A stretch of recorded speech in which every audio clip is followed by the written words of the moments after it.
28-day detention. You have deadlock.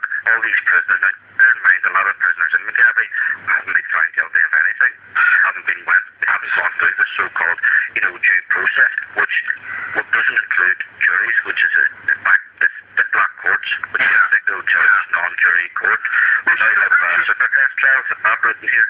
I just find this incredible, and many of our listeners have, that these things are going on, in a country, or in a regime which has signed up to the European Convention of Human Rights, which determines there shall be no detention without trial. And yet we have here a record here of countless numbers being detained with no access to a court of law, or alternatively they've been to a court of law and the decision has been overturned by an unelected politician, which is just, it's dictatorship by another name, isn't it? Well, that just sums it up, he lives in this state, it's completely different. It doesn't do what it says on the tin, it's like a sausage brochure about McGabry. Unfortunately, that's the nature of society that we live here. But the sad thing about it is that, this message doesn't seem to be getting out. And the politicians here who travel around the world, they go to places like Palestine and Sri Lanka, and they tell these people, look at what's happened here in Ireland, in Northern Ireland, as they would describe it. We could do it, why can't you? Yeah. The reality is that everything, that this process here is built on sand. It doesn't address the issues. It doesn't address, people say that 1998, the Good Friday Agreement, was a mandate from the people. The Good Friday Agreement didn't address the issue of Irish sovereignty and the violation of it by Britain. It was actually a precondition to enter into negotiations that you have to accept the status quo. Yes, yeah. But unfortunately, the politicians are travelling around the world. They have the audacity to lecture people, and tell them that, look what we have achieved. But they've achieved absolutely nothing. Gary, would it be fair to say that many of these politicians who are now AMs or assembly members there in the north have virtually sold their souls, haven't they? Well, so if you claim to be a Republican and you claim to, which you've spent your whole life trying to, implement the Republic, which was established in 1916, and then all of a sudden you agree that the so-called state of Northern Ireland has a right to exist, it's hard to square that circle. Absolutely. How do you spend your whole life fighting against something and then are now implementing the very system that you fought against? Yeah. They're implementing the public parliament. They're implementing, they're supporting the British judiciary. They're supporting the issues that we've talked about. They're supporting the British police force. They will delude some people by saying, yes, we're going into the system to break it down from within, but there is absolutely no evidence. Tell me this, these officers that set about you and broke your arm, terribly broke your arm. Is there any recourse against these officers? Presumably you lodge a complaint against them. But what we have here is toothless bodies. We have the fake bodies like the Ombudsman's office, police and boards. Not only within the last 24 hours, there's been police officers arrested in a corruption probe in County Tyrone. There's a systematic campaign by the PSNI now, not solely against Republican activists, but also their children. This involves house raids, where they would come in, they would kick your door in, they would come in, they would take your children's laptops, take your children's mobile phones, iPods, PlayStations, and they remove them. Then when they're replaced, they come back and do the same. It's absolutely shocking what these people are getting away with. Tens of thousands of stops under the Section 44 stop and search, and a lot of these involved young kids. Yeah. This is intimidation by the state, isn't it? That's what it is, yeah. It's almost fascist. Republican activists almost expect to be stopped, searched, their homes raided, in prison. That's the decision activists will take to stand up to the state, so therefore they can expect the state to, use whatever powers it has. But they actually target young children is absolutely, it's ridiculous. And the unfortunate thing about it is that everyone has turned a blind eye to these human rights abuses. Yeah. Tell me this. Obviously you were fashion of assault on the police officer. What injuries did that officer actually incur? There was absolutely no injuries on any of the officers, apart from one officer said that he had a slight bruise on the inside of his lip, but admitted, given evidence, that this could have happened as he fell to the ground. Right. And you had multiple fractures, you are. I ended up with a three-way spiral fracture, which was very, very unusual fracture according to the medical staff at the hospital. The cast that they put on your arm for this type of fracture is very unusual, and some of the nurses were, arguing amongst themselves that they wanted to do it, because they'd only ever done it in training. Yeah. But as a result of that, I was left with a cast on my arm for well over a year.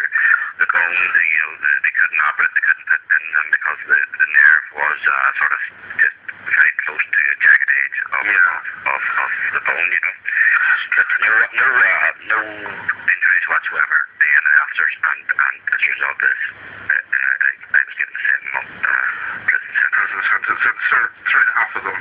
Served 3.5, Inside of McGabbery, is there anybody you can turn to at all? Anybody you can trust at all? No. Of course, McGabbery Row House is almost a jail within a jail. Right. Unfortunately, you're at the mercy of the riot squad who are now running the wing on that to your hand and your foot and that. The riot squad are, a very sadistic arm of the prison service. They're a wee bit more, aggressive, vicious. I've read this morning, earlier on, before I spoke to you, Gary, I read of the medical facilities and the chaplaincy and things like this. Surely, are these people aware of what's going on? They are aware, but, they don't speak out. No. They won't, when I left McGabbery after them 3.5 months, I had 50 charges against me. I spent most of my time in there on the punishment boards. Yeah.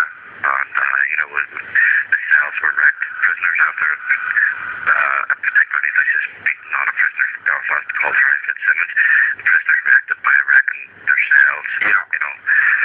And at one stage they had taken over the canteen for 48 hours in an attempt to highlight, the civil rights abuses. Yeah. It really, this is just literally unbelievable, isn't it? None of it ever seems to make the national press, though.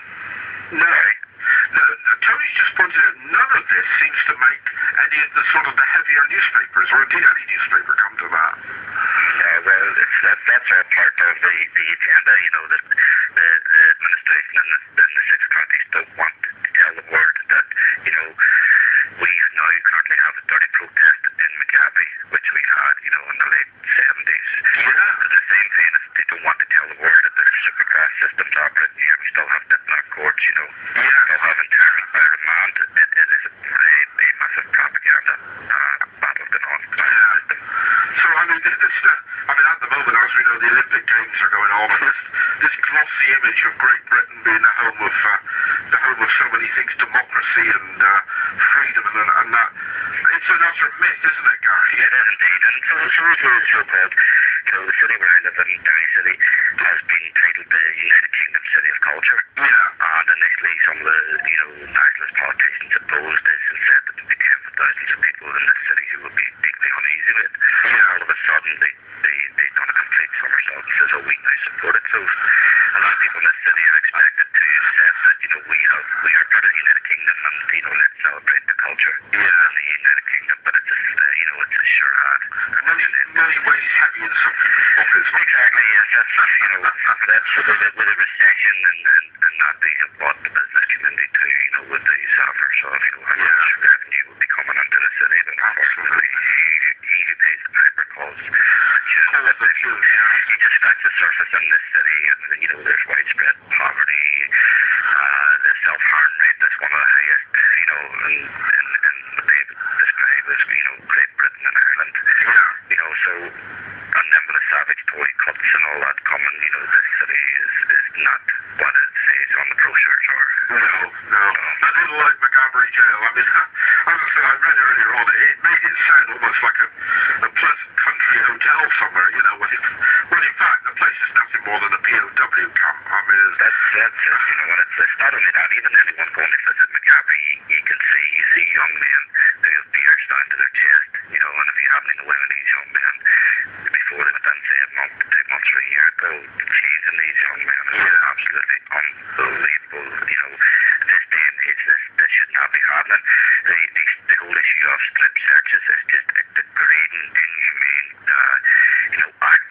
This day and age where we have the modern technology, you know, and no stringent security, even after what's widely known as 9/11. yes, So in airports, you do not have to remove your underwear, stand on one foot, wiggle your toes, you know.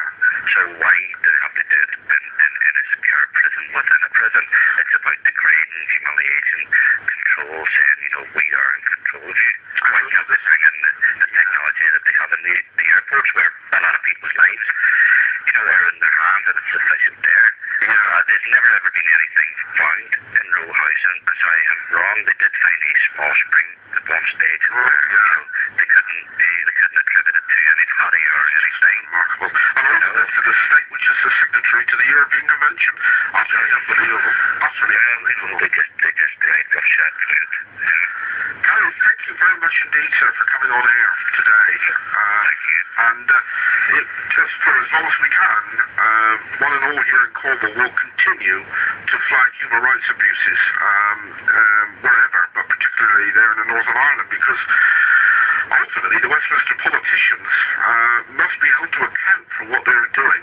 And you know, it's greatly appreciated. Absolutely. And what is happening is nothing short of state criminality. What terrifies me more, Mike, is you go back even 20 years ago, maybe a bit longer, there was Mr. Hogan there. That's, I think he's back in the Yes, yeah. well, thank you very much, Gary, and we will, I shall text you later. I've got your number here. I think, Mike, what we do now is A little bit of chip wearing, I think, to lighten the situation, Tony, don't you? yeah, and this one's called Here and There.